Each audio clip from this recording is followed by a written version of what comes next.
Ryomen Sukuna is known as the most powerful sorcerer from thousands of years ago. In Jujutsu Kaisen, back in his time, he earned the title King of Curses after wiping out the strongest sorcerers of the golden age of Jujutsu. Even though centuries have passed, Sukuna found a way to survive. He used a technique to split his soul into 20 indestructible fingers, ensuring his return to the modern world. This happens when Yuji Itadori, the series' main character, accidentally eats one of his cursed fingers. As the main antagonist, Sukuna became more interesting as the story progressed. Fans realized he wasn't like other demons who might cooperate with their host. Sukuna stayed hostile toward Yuji and everyone around him, solidifying himself as the series' ultimate villain. His unmatched strength, clever strategies, unique abilities, and confident personality gained him a massive following. Some even believed Jujutsu Kaisen could end with the villain coming out on top. Now that the series has ended, Sukuna's fate has been revealed, leaving fans divided. Whether you rooted for him or against him, there's no denying that Sukuna left a lasting impression as one of the most iconic villains in modern anime. Anyway, please press the like button and please subscribe to my channel and turn on all post notifications so you don't miss any daily uploads. Sukuna's story in Jujutsu Kaisen isn't fully explained to viewers, leaving much of his past a mystery. What we do know is pretty dark. Over 1,000 years ago, before the events of the series, Sukuna started life in a tragic way. While still in the womb, he ate his twin because their mother couldn't provide enough nourishment for them both. He has no fondness for his mother, describing her as foolish and hinting that she died shortly after giving birth to him.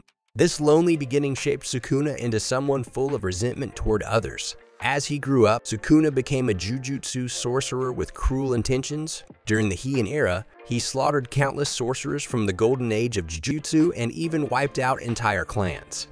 At some point, Sukuna met Arame, who became his loyal follower. Before his death, Sukuna encountered Kenjaku and made a binding vow with him. This deal allowed Sukuna to survive after death by splitting his soul into 20 cursed fingers. Over time, these fingers became more powerful, solidifying their place as cursed objects. Eventually, Sukuna's fingers were collected and sealed. But his fate changed when Yuji consumed one, unleashing Sukuna's presence in the modern world. Yuji and Sukuna's relationship is a complicated mix of hatred and understanding. From the start, they were enemies. But by the end of the series, there's a strange sense of mutual respect.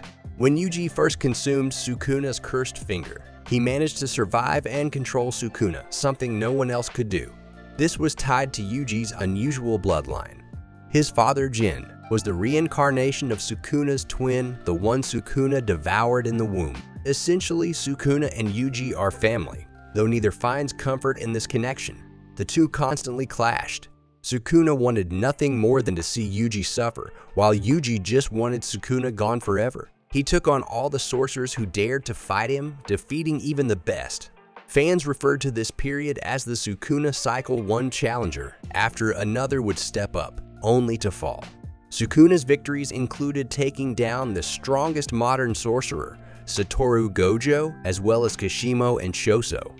Sukuna's rise was terrifying and tragic. This tension peaked in Shibuya, where Sukuna took over Yuji's body, unleashed his immense power, and caused massive destruction.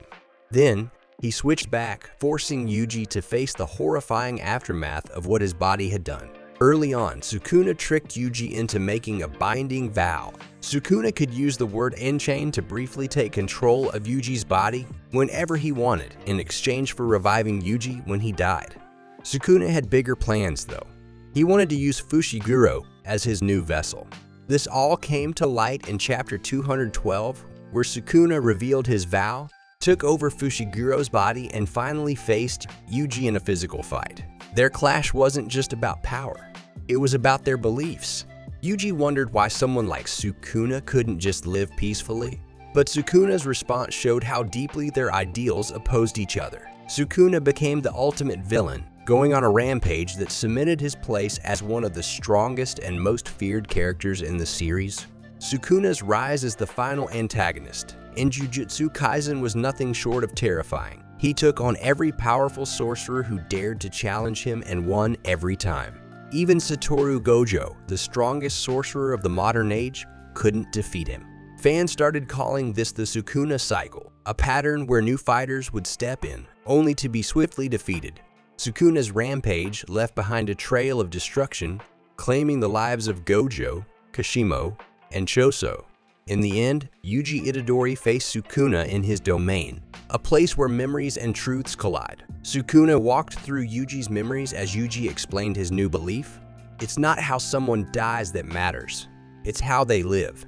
Yuji even extended this idea to Sukuna, recognizing that both of them had the potential to become monstrous curses. But Yuji pointed out the key difference. He had someone, his grandfather, who showed him love. Sukuna had no one. He only knew how to love himself. As Sukuna explored Yuji's memories, he admitted that Yuji's words made sense, but didn't move him. Sukuna had never lived a life of love or connection. To him, life was survival of the fittest. Strength ruled, and the strong made the rules. Yuji and Sukuna were opposites, yet Sukuna couldn't completely dismiss Yuji's beliefs. Still, at the end of his life, Sukuna rejected Yuji's perspective and chose to die as a curse. Even in death, Sukuna's story didn't end. On the road to the afterlife, he encountered Mahito, who revealed the truth about Sukuna's past. Sukuna didn't become a monster without a reason. He became the way he was out of revenge. He wanted to strike back at everyone who hated him. At first, Sukuna brushed this off, saying it was just his nature. But Yuji's words lingered, and Sukuna realized it wasn't entirely true. He'd had chances, two crossroads in his life where he could have chosen a different path. In his final moments, a vision of Yorome and an unknown woman stood behind him, symbolizing the paths he could have taken. Sukuna's story ended in tragedy, a reminder of what happens when someone lives only for themselves and rejects the chance to change. Sukuna's journey comes to a surprising conclusion. After his defeat, Sukuna admits that he feared his life would burn him out if he didn't follow the dark path he chose. But losing to Yuji changes everything for him. Sukuna finally realizes that his way of living, rejecting love, staying alone, and destroying lives for no reason wasn't right. Even though Yuji was far weaker than Sukuna in terms of power, it was how Yuji lived his life that allowed him to win in the end. This proved that Sukuna's mindset of survival of the fittest was flawed, and Yuji's way was stronger. This realization leads Sukuna to make a huge decision. He decides to try living again, but differently this time. This sudden shift split the fandom. Some were upset, feeling the change happened too quickly. Others saw it as a fitting end for Sukuna's story, a redemption that completed his character arc. In the world of Jujutsu Kaisen, there's a theme about choosing to go north or south after death.